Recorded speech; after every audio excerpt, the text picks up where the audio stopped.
Big jam புயல் காரணமாக தொடர்ந்து 30 மணி நேரத்திற்கும் மேலாக பெய்த மழையால் சென்னை மிக மிக கடுமையாக பாதிக்கப்பட்டிருக்கிறது.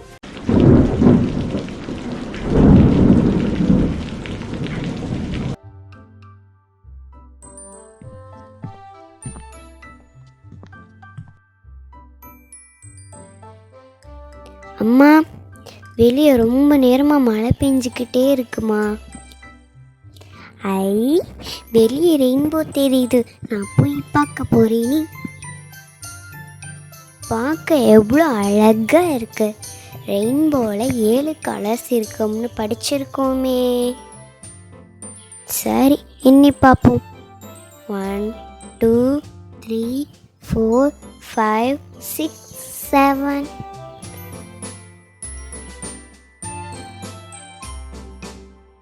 அம்மா, வானவில்ல இருக்கிற கலர்ஸ் எல்லாத்தையும் நான் எண்ணிட்டேன். அப்படியா? எங்க சொல்லு பார்க்கலாம். Violet, indigo, blue, green, yellow, orange and red. Very good. இப்போ இன்னொரு கேள்வி கேக்குறேன், சொல்லு. ரெயின்போ எப்பெல்லாம் வானத்துல தெரியும்? மழை பெய்யும் போதெல்லாம் தெரியுமா? கரெக்டா சொன்ன. ஆனா இந்த ரெயின்போ எதுக்காக மழை பெய்யும் போதெல்லாம் வானத்துல தெரியுது தெரியுமா? தெரியலையேமா. பைபிள்ல நோவா தாத்தா பத்தி பாத்துருக்கோம்ல. ஆமாமா, ஆனா மறந்துட்டேனே. சரி, நான் சொல்லித்தரேன், கவனமா கேட்கணும், சரியா? சரிமா. முதல் மனுஷனான ஆதாமோட 10வது தலைமுறையில பிறந்தவர் தான் நோவா தாத்தா. நோவா காலத்துல வாழ்ந்த மனுஷங்களையே நோவா மட்டும்தான் கடவுளுக்கு உண்மையா பயந்து கீழ்ப்படிஞ்சு நடந்தாரு. மற்ற எல்லாருமே தேவனுக்கு பயப்படாம நிறைய தப்பு செஞ்சுட்டு ஒருத்தர் மேல ஒருத்தர் அன்பு இல்லாம இருந்தாங்க. இந்த மனுஷங்களோட குணத்தை பார்த்து ரொம்ப மனஸ்தாபப்பட்ட தேவன் நோவா கிட்ட, நான் இந்த உலகத்தை அழிக்க போறேன்னு சொன்னாரு. நீயும் உன் குடும்பமும் பாதுகாப்பா இருக்க ஒரு பேழைய கட்டுன்னு சொன்னாரு. அது மட்டும் இல்ல, என்னென்ன மரத்துல செய்யணும், எப்படி செய்யணும் எல்லாத்தையும் தேவன் நோவா தாத்தாக்கு சொல்லி கொடுத்தாங்க. தேவன் சொன்ன மாதிரியே நோவா பேழைய செஞ்சு பிடிச்சாங்க.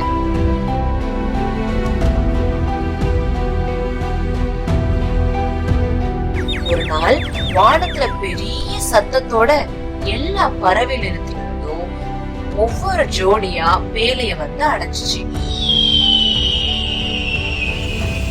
அதே மாதிரி எல்லா மிருகங்கள்ல இருந்தும் ஒவ்வொரு ஜோடியா வந்து பேழைக்குள்ள போச்சு. இது எல்லாம் பார்த்து கூட யாருமே மனம் திரும்பல. நோவா எத்தனையோ தடவை சொல்லியும் ஒருத்தர் கூட கேட்கல. ஆனா கரெக்டா வானத்துல இருந்து 40 நாள் இரவும் பகலும் தொடர்ந்து மழை பெய்ஞ்சிச்சு. அப்புறம் எல்லா இடத்துக்கும் தண்ணி வந்துருச்சு. பூமி எல்லாம் தண்ணினால நிறைஞ்சி பேழை மெதுவா கொஞ்சம் கொஞ்சமா அப்படியே தண்ணியில மிதக்க ஆரம்பிச்சிச்சு. பேழைக்கு வெளிய ஜனங்கள் எல்லாரும் எங்களை காப்பாத்துங்க காப்பாத்துங்கன்னு நோவா கிட்ட கத்துனாங்க. நோவா கதவை திறக்கவே இல்லை, ஏன்னா கதவை அடைச்சது தேவன். நோவா குடும்பமும் அப்புறம் அந்த பேழையில இருந்த பறவை, மிருகம் இது எல்லாத்தையும் தவிர மத்த எல்லா மனுஷர்களும் அழிஞ்சு போயிட்டாங்க.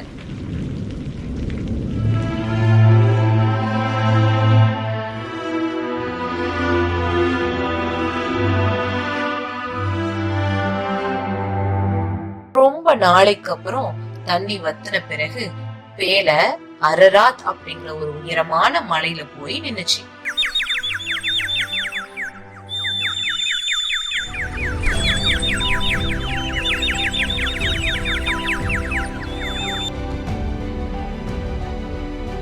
நோவாவும் அவர் குடும்பமும் பேழைய விட்டு வெளியில வந்தோன்னு தேவனுக்கு பலி செலுத்தி நன்றி சொன்னாங்க.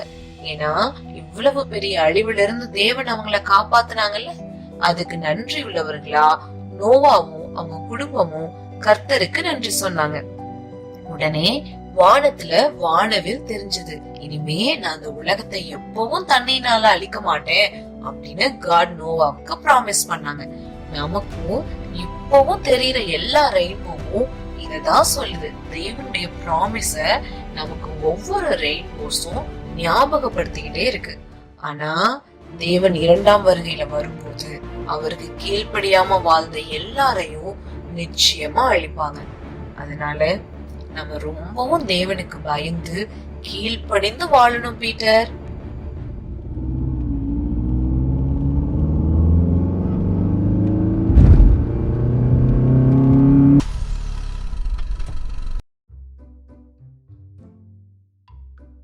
பீட்டர், அப்பா, அம்மா நோவா தாத்தா பற்றி சொன்னாங்க. காட்டுக்கு கீழ்ப்படியாத எல்லாரையும் அவர் அழிச்சிட்டதா சொன்னாங்க. நானும் உங்கள் சொல் பேச்செல்லாம் கேட்காம நிறைய தடவை நடந்திருக்கேனே. அப்படின்னா என்னையும் தேவன் அழிச்சிடுவாங்களாப்பா? நீ கடவுளுக்கு பிடிக்காத விஷயம் என்னவெல்லாம் செஞ்சியோ அது எல்லாத்துக்காகவும் தேவன்கிட்ட மன்னிப்பு கேளு. உன் ஃப்ரெண்ட்ஸுக்கிட்ட சண்டை போட்டிருப்ப, உன் அம்மா சொன்ன வேலையெல்லாம் செய்யாமல் இருந்திருப்ப. அதெல்லாம் இனிமே பண்ணாமல் தேவனுக்கு பயந்து நடந்தா கடவுள் உன்னோட தப்பு எல்லாத்தையும் மன்னிச்சு உன்னை ஏற்றுக்குவாங்கப்பா. உன்னை அழிக்க மாட்டாங்க. அப்படி நடந்துக்கிறது தான் அவருக்கும் பிடிக்கும். சரியாப்பா? சரிப்பா, இனிமே நான் அப்படி பண்ண மாட்டேன். இப்போ நான் போய் ப்ரேயர் பண்ண போகிறேன்ப்பா.